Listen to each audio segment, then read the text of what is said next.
नमस्कार, मैं प्रतीक्षा पांडे और आप देख रहे हैं आपका अपना न्यूज चैनल हर्ष न्यूज, देसी भी विदेशी भी। आइए रुक करते हैं कुछ प्रमुख खबरों की ओर। आप बटेंगे तो कटने के रास्ते खुल जाएंगे, सीएम योगी आदित्यनाथ ने दिया बड़ा बयान। नोएडा में दिल्ली मेरठ हाईवे पर हुआ भीषण हादसा, आधा दर्जन से ज्यादा लोग हुए घायल। जनरल नरवणे की किताब सर्कुलेट होने पर हुई एफआईआर, दिल्ली पुलिस कर रही जांच। सुनीता के आरोपों पर गोविंदा ने तोड़ी चुप्पी, कहा परिवार के लिए छोड़ी राजनीति। भारत से मैच खेलने को झुक गया पाकिस्तान, T20 वर्ल्ड कप में खेलने को हुआ राजी। उत्तर प्रदेश के सीतापुर से सीएम योगी आदित्यनाथ का बड़ा बयान सामने आया है। लोकसभा चुनाव 2024 के बाद आगरा से बटोगे तो कटोगे, एक रहोगे तो सेफ रहोगे वाला नारा दिया था। इसके बाद यह नारा हरियाणा, राजस्थान, दिल्ली, महाराष्ट्र से लेकर बिहार विधानसभा चुनाव के मैदान तक सुनाई दिया था।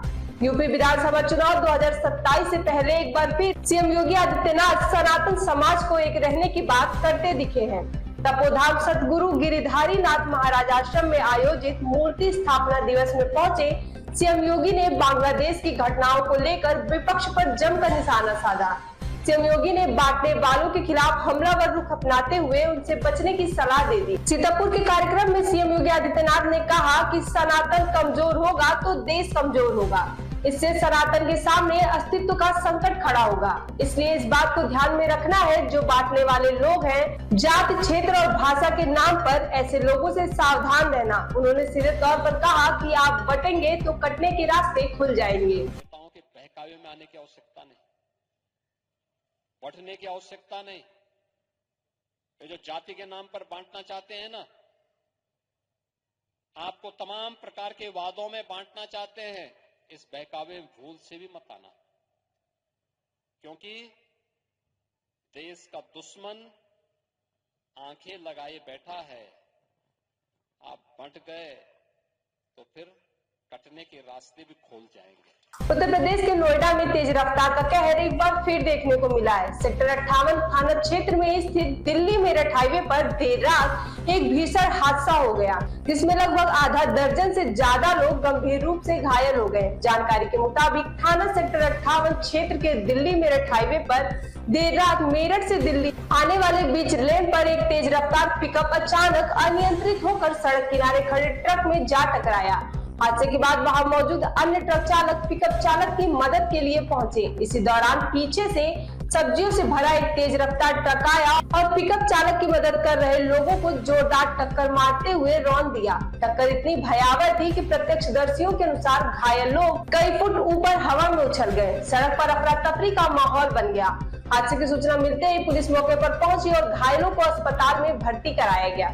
अस्पताल में भर्ती 3 घायलों की हालत अभी भी नाजुक बनी हुई है। पुलिस पूरे मामले की जांच में जुट गई है। पूर्व सेना प्रमुख जनरल MM नरवणे की जिस किताब के राहुल गांधी के जिक्र से संसद में हंगामा हुआ और मोदी सरकार फंसी नजर आ रही है, उसकी सॉफ्ट कॉपी के ऑनलाइन सर्कुलेट होने पर एफआईआर दर्ज की गई है। दिल्ली पुलिस अब इस मामले की जांच पड़ताल में अपनी ऊर्जा खपाएगी और पता करेगी कि आखिर यह किताब PDF फॉर्मेट में ऑनलाइन लोगों तक कैसे पहुंची। नरवणे की ये वही किताब है जिसको लेकर राहुल गांधी आरोप लगा रहे हैं कि वर्ष 2020 में गलवान घाटी में चीनी आक्रामकता पर PM मोदी की प्रतिक्रिया की पोल खुल रही है और इसी डर से वह संसद में राष्ट्रपति के अभिभाषण पर जवाब देने नहीं आए। दरअसल पूर्व सेना प्रमुख जनरल MM नरवणे की अभी तक न प्रकाशित हुई किताब 4 स्टार्स ऑफ डेस्टिनी अब बड़ा विवाद बन गई है। दिल्ली पुलिस ने कहा है कि सोशल मीडिया, व्हाट्सएप और कुछ वेबसाइटों पर किताब की प्री प्रिंट PDF कॉपी मिल रही है। किताब का कवर भी ऑनलाइन मार्केटिंग प्लेटफॉर्म पर दिखाया जा रहा है जैसे कि यह खरीदने के लिए उपलब्ध हो, लेकिन किताब को प्रकाशित करने की जरूरी मंजूरी रक्षा मंत्रालय से अभी नहीं मिली है। इसलिए यह लीक या सुरक्षा नियमों का उल्लंघन माना जा रहा है। पुलिस का कहना है कि हमने सोशल मीडिया और न्यूज प्लेटफॉर्म पर जानकारी मिलने पर जांच शुरू कर दी है। किताब पेंगुइन रैंडम हाउस इंडिया द्वारा तैयार की गई लगती है, लेकिन मंजूरी नहीं मिलने से यह अभी अनपब्लिश्ड है। स्पेशल सेल में एफआईआर दर्ज की गई है और जांच चल रही है। बॉलीवुड एक्टर गोविंदा अपनी पर्सनल लाइफ को लेकर चर्चा में बने हुए हैं। पत्नी सुनीता कभी गोविंदा के एक्स्ट्रा मैरिटल अफेयर का हिंट देती हैं, तो कभी पति पर बेटे यशवर्धन को बॉलीवुड में ना सेट करने का ठिकरा फोड़ती हैं। गोविंदा ने पत्नी के इन सभी आरोपों का जवाब दिया है। एक्टर का कहना है कि उन्होंने परिवार के लिए राजनीति छोड़ी थी, बच्चों की बेहतरी के लिए फैमिली पर फोकस दिया। एक्टर ने पत्नी के उन सभी दावों को खारिज किया है जिसमें कहा गया था कि पिता होने के नाते गोविंदा ने बेटे को करियर के लिए गाइड नहीं किया। वो कहते हैं कि जिस वक्त मैं राजनीति से बाहर निकला, मैंने सोचा कहीं मेरी स्पर्धा या द्वेष, ईर्ष्या, इन सभी चीजों के कारण किसी भी प्रकार से मेरे बच्चों को तकलीफ ना हो, तो मैं राजनीति से बाहर आ गया। मैं घर परिवार के लिए ही राजनीति से बाहर आया। मैंने साजिद नाडियाडवाल से मेरे बेटे यशवर्धन को गाइड करने को कहा। उन्होंने कहा कि वो बेटे को बताएं कि कैसे फिल्म बनाई जाती है।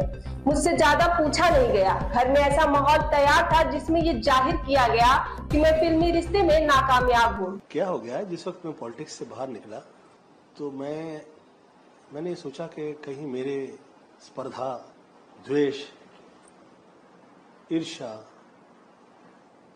ये सभी की कारकताएं किसी प्रकार से तकलीफ न दे,